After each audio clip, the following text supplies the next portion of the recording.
Hi, everyone. Anthony Fantano here, internet's busiest music nerd. You know who it is. And it is time for another edition of the weekly track roundup, where I go over what I felt were the worst and the best tracks of the week. You know what it is. All the songs I'm going to mention in this video are linked down below, so you can check them out for yourself, of course. And also down below are our Turntable Lab and Patreon.com links. The Turntable Lab link, we get kickback from that if you want to buy yourself some vinyl or something off of their site. And the Patreon site, you can, for a very cheap monthly tier, get access to some really awesome bonus monthly content, even some classic album live streams. Check it out. Links down below. Also linked down below, obviously, because this is a weekly track roundup, are our worst tracks of the week. Let's get it. Ba-bam. Ooh, first one, this new Maroon 5 track, Nobody's Love. I don't love it because it's just Adam Levine's really annoying singing, a subpar instrumental, forgettable song, and it's kind of grating on the ears too. Don't care for it. Moving on from there, the other side of this new J. Cole single, the track Lion King on Ice, which I thought song was off, mixing on the beat was very much off. J. Cole's flow wasn't nearly as good as it was on the Climb Back 2. I enjoy the Climb Back quite a bit, which I will get into later in this video, but the separation in terms of quality between these two tracks for me is just huge. I did a full-length track review of both songs over on the Fantano channel. You're free to go over there and check that out if you want more thoughts. We also have this Heady One and Drake Only You freestyle, where Drake absolutely ruins the track, tries to do a drill thing once again with pretty much the same flow he used when he tried to do a drill thing last time, same terrible accent, same cringy, I'm going to appropriate from this music scene that I have no connection to lingo. It's just really awful and cringe and terrible, and again, the Drake just wrecks it. Excuse me. Feet of Clay, deluxe version. Earl just recently dropped it. He has this track on there titled Ghost, featuring Navy Blue, and it's just a mess. It is just a mess.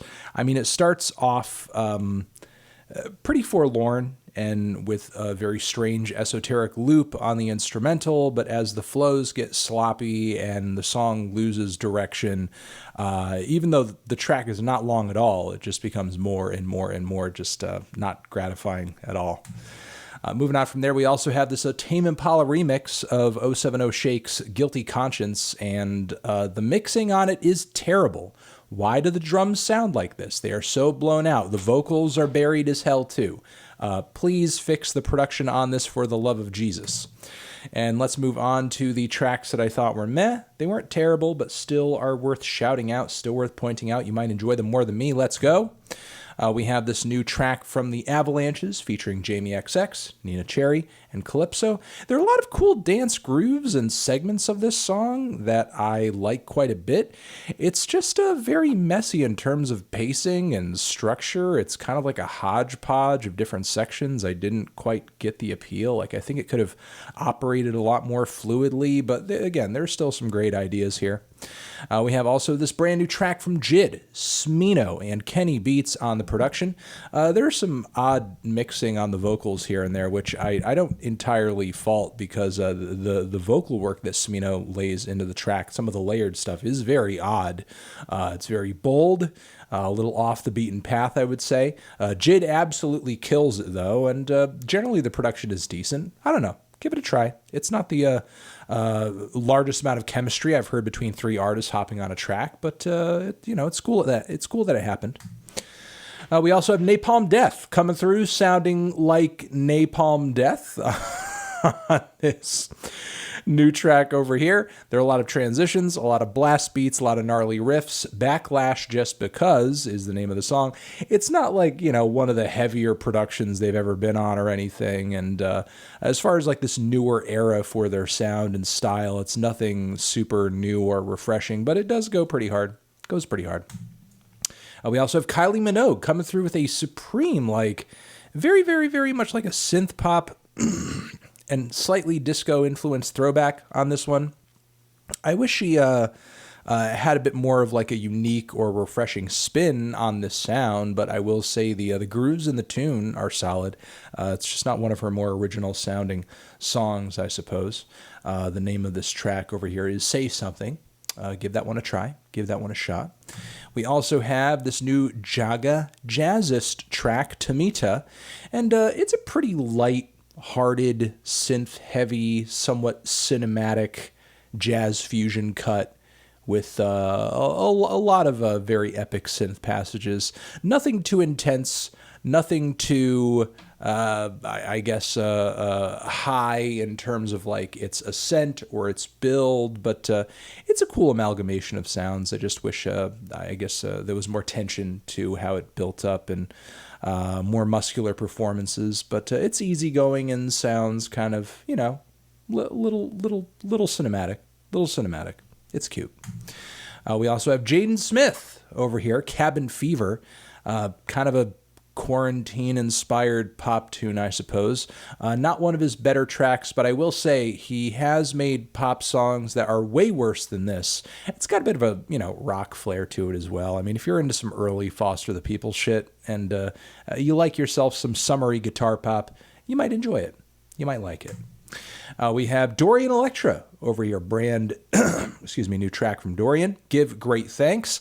I think this is Dorian trying to go a little dark and odd with a new single. I didn't quite get into the vocal leads because I think that the performance was just a little messy, but I can appreciate what they are trying to do conceptually, but I think the execution is a tad bit off, but excited to hear where this might end up going with future tracks. I don't know. Again, give great thanks.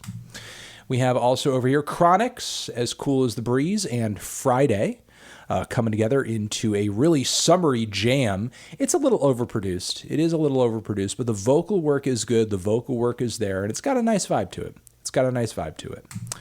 All right, we also have a new collaborative cut from Chase B and Don Tolliver, Cafeteria, featuring Gunna. Very spacey, Travis Scott-esque production. Don Tolliver's vocal lines are pretty cool. Chase B and Gunna don't sound bad on it either. It's not mind-blowing or anything, but it's got a vibe. It's got a vibe to it. And we also have Bree Runway with a brand new single featuring Malibu Mitch. It's got a wonderful, amazing, fantastic, insane music video attached to it. But I thought that the first leg of the song was kind of underwhelming. Not nearly as eccentric as I've heard Bree Runway go. Like, I feel like she's come out with wilder material in the past. But then when the Malibu Mitch feature hits, I think it really sort of picks up quite a bit. And moving on to best tracks, my favorite tracks of the week, the ones that really stood out to me. We have quite a few. Let's go. Bam, this brand new track from Uniform, which is sort of like a really gnarly, ugly, metalcore-inspired track with, I suppose, a bit of a goth twist to it. Dispatches from the Gutter. Give it a try. Give it a shot. It's grim. It's grim. It's noisy. We also have the Rolling Stones, Scarlet, featuring Jimmy Page. It's a jam. Some cool little guitar riffs on this one. Seems like kind of a throwback. Give it a shot. Give it a try. I'm not exactly sure what kind of a collections record this is going to land on, but it's sounding good. It's a jam. We also have Taylor Swift featuring Bon Iver, Exile. Loving this one. It's a good duet. I'm not going to say too much more about it, though, as I plan on reviewing her new record very soon. You'll hear more thoughts about it there, but I'm digging it. I'm digging this one. We also have Ski Mask, the Slump God. He is back with a brand new banger. What is the title of this one again? Burn the Hoods? Yes, it's Burn the Hoods. God, his flow is insane on this one. And everything from his wild, just totally untamed energy, his bars, the production, just everything about him is so unique and so fantastic. I just love what this guy continues to do, and looking forward to him continuing to kill it into the future. I'm glad that he's bringing us some amazing energy onto a somewhat, like politically charged track. You know, you'll see when you check out the cover art and all that. Burn the hoods, obviously. You know, hoods of a certain KKK. You get it. All right, Porter Robinson comes through with a not DJ Porter Robinson remix of the single he dropped not too long ago, Get Your Wish. And it's not bad. It's peppy. It's got a great groove once the beat eventually drops, and liking that quite a bit. Looking forward to the new Porter Robinson record when it drops, for sure. We also have Oliver Tree, who is giving us another version of Let Me Down with Blink-182. So basically you get some Enema of the State era drums and guitars laced into the song. So it kind of sounds like, a bit of a throwback pop punk jam. Sounds good in this version, in this style. Goes pretty hard in this style. Give it a try. We also have a Nathan Dawe and KSI, Lighter. A bit of a banger over here with a great dance beat and a somewhat tight and slick verse from KSI. He's not a lyrical miracle or anything, but he sounds good vocally over this, really driving, clubby rhythm. And I think it's got a bit of a two-step flair to it, too. And just a good collaboration between these two guys. And I'm unfamiliar, frankly, with Nathan's music, but KSI, I think, really kind of came through on this one and surprised, in my opinion, anyway. We have Bugsnax, the full version from Kero Kero Bonito, which if you're unfamiliar with the game, it's not a big deal. I mean, I am myself, but this stylistically sort of sounds like a lot of their Bonito Generation era stuff. So, if that's sort of a sound you're dying to hear them return to, go check it out. Give it a try. We also have, again, as I mentioned earlier, the Climb Back, the A-side to the new J. Cole single. And not to spoil too much, as, again, you should probably check out the track review for this, but love the production. Love Cole's lyricism and messaging on this one. I think it's quite a grim and thoughtful track, and the hopelessness of it is definitely palpable. And I like some of his flow switch-ups, too. When he hits that sort of melodic and triplet flow on the back end, I think that's a pretty cool change and reminds me a bit of Bone Thugs. But if you want to hear more about what I think this song narratively says about Cole at this moment in time, check out the review, but loving this one. I think it's one of his better singles. Also, shout out to the latest iteration of Song Machine.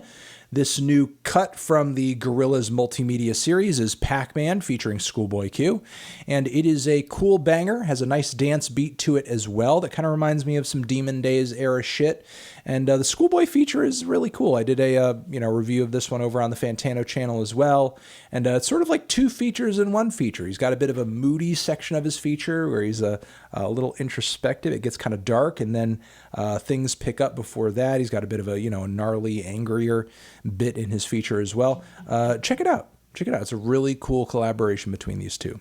Digging it a lot. We also have what I think is the best song so far in this series of recent teasers from the Flaming Lips, which again has not been like, as far as like build up, has not been the best album cycle for them. But You and Me Sellin' Weed, I think, is a really fun weirdo ballad. I don't know. I mean, I don't have the highest hopes for this new Lips album right now, but at least this song is good. I could say that.